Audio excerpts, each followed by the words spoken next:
mo na lang sa Korea. Huwag na yung nanay mong bakla ang lalakad. Oh, Kasama.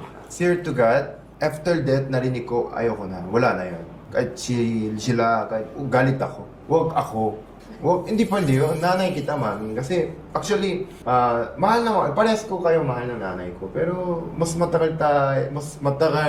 maraming beses kita kasama. At, sobra ako mabuting tao dahil sa'yo, dahil stricto mo. Kasi marami nag-o-advise sa akin sa harap ng camera. Pero ikaw lang nag-o-advise sa akin behind the camera. Sa totoong live ko lahat. Kaya kung may sinabi sa'yo ganun, kaya sobrang mahal ko, hindi na. Hindi ko kaya kasi wala, hindi ako papaya.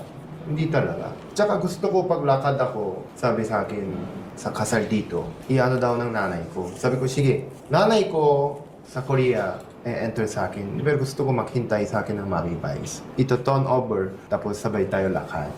At sobrang pumayag yung mami ko.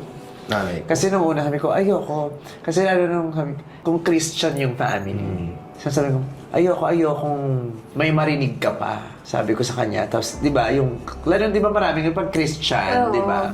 Di ba, yung baka hindi sila open sa akin, sa idea na yung nanay-nanayan nung groom, bakla. Tapos, sabi ko, wag na, sabi ko ganun. Kasi ayoko, baka ikapahiya mo pa.